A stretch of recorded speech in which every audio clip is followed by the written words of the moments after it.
Hello, boys and girls. Welcome. My name is Lady Neradora. That means storytelling lady. And today I am going to tell you one of my favorite stories. And it's a true story. It's called Salt in His Shoes. This is the true story by his mother of Michael Jordan, the great NBA basketball player. He was also a great businessman and a humanitarian. He loved to help other people. But when he was in elementary school, like you all are, he didn't think his life was so good.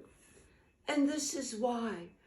Oh, he loved basketball more than anything else. And he was so short. He was shorter than his father, his brothers, his sister. He was even shorter than his mother. But he tried to play basketball the best that he could. His two older brothers were Larry and Ronnie. And on weekends, they would go down to the court at the end of the street to play basketball. And Michael would say, "Can I go with you?" And they said, "Yeah, but you may not get to play. Somebody gets hurt, somebody has to go home. We'll try and get you in. But you're not as old as the other, and you're certainly kind of short to play basketball." Oh, this hurt Michael so much. But anyway, he would go with him, and every night he would practice before he went to bed. Well, whenever he would go down, he usually got into the game near the end. But there was this bully there, this big bad bully named Mark, and he would pick on Michael all the time. He would call him all these things like, "Hey, Shorty. Oh, there's Tiny Tim. You are a pipsqueak. Oh, half pint, and things much worse than that. But what was even more humiliating is when Michael got in the game and he was moving as fast as he could and he was going for a shot, that bully Mark would take his hand and go whop, and the ball would fly out of the court. Oh, Michael would be devastated. Why couldn't he be taller? Why couldn't he be a better basketball player like the other kids? Well, on this one particular day, Michael was coming back from the basketball court.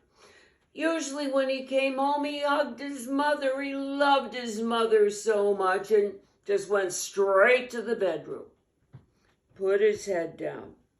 His mother came in and said, "Michael, what's wrong? You didn't give me a hug today." And he said, "Oh, it's so bad. I'm not going back there anymore. That bully, Mark, what he does to me." His mother said, "Michael, we have a problem to solve.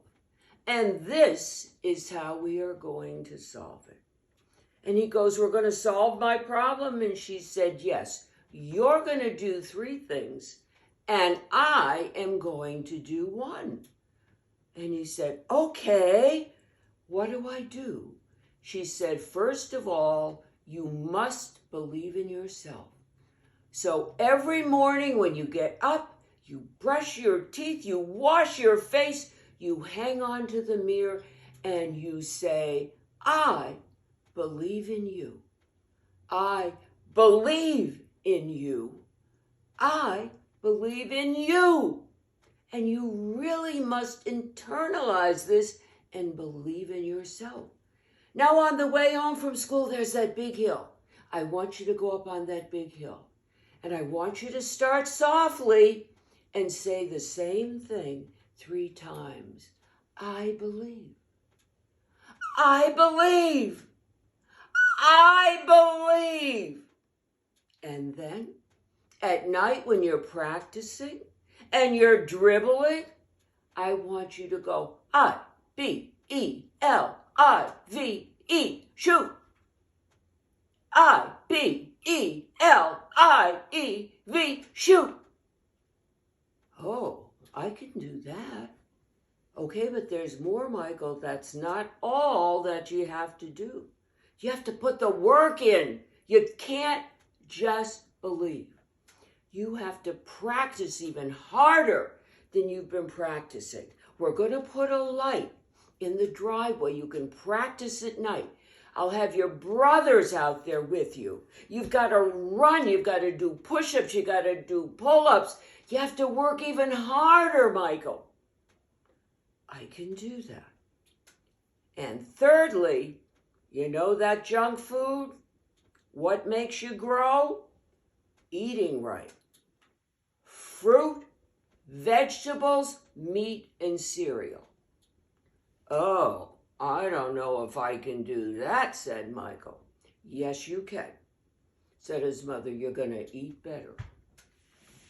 Okay, whatever you say, said Michael. Now, what are you going to do? You said you had to do something. Okay, Michael. What I am going to do is every night, before you go to sleep, I'm going to take your sneaker and I'm going to put salt in it. Oh, why in the world are you going to put salt in my sneaker? Well, it's like magic fairy dust. It's going to help you to grow. That's crazy. You say crazy things, but that's the craziest thing I've ever heard. Michael, look out the window. See those roses?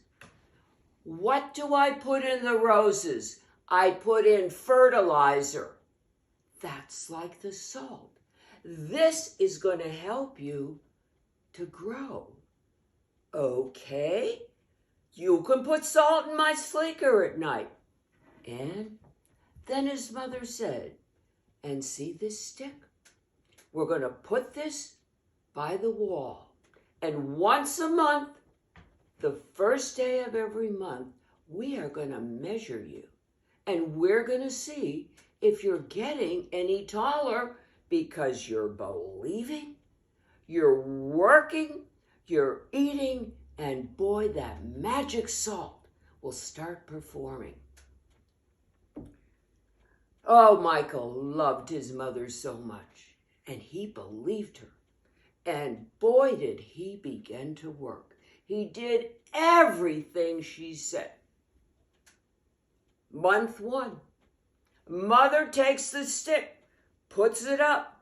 Michael stands by stick. No growth. Second month, same thing. No growth. Third month, oh, please, please, let me grow. No growth. Fourth month, oh my goodness, half an inch. It's happening. It's coming together. Michael runs out, tells Ronnie, tells Larry, I'm going back to the court. I am ready. I have worked so hard and I have grown half an inch. Well, his brothers were glad that he was coming back, but they didn't know whether this was all going to work or not. Oh, he comes back, and there is the bully mark, and he starts all over again. Hey, we missed you, Shorty. Hey, Tiny Tim, where you been? Hey, Pipsqueak, I hope you're not going to play with us again. Oh, Half Pine's coming into the game? Maybe at the end. Well, this was the tightest game in the neighborhood. It was tie score. There were only a few minutes left and Sidney fell down and twisted his ankle. There was no one left to take his place other than Michael. "You're up," said his brother. "Show us what you got, Michael." Michael got up. Oh, he saw Mark and he got so mad there was fire coming out of his ears. Larry threw him the ball. He leaped in the air so high, and with his big hands he got the ball. He had never leaped as high toward the net. He got a basket. His side, his brothers, they won the game. Oh, and just before he made the shot, Mark came flying out of the corner, took his arm and tried to knock the ball away from Michael. And what did Mark do? He fell on the ground and couldn't even get up by himself. Oh, the crowd was so happy, those that were playing and those that were watching. Nobody helped Mark get up, but they all came. They put Michael on their shoulders and carried him off the court. Oh, that was one of the best days that Michael will ever remember in elementary school. Now, I know you think the story is probably over. Well, it isn't. And life was not always smooth sailing for Michael after that. That's life. Well, we're going to skip ahead now to 10th grade. Michael has been practicing, he's been believing, he's been eating right, and the salt is so it's still going into his sneakers.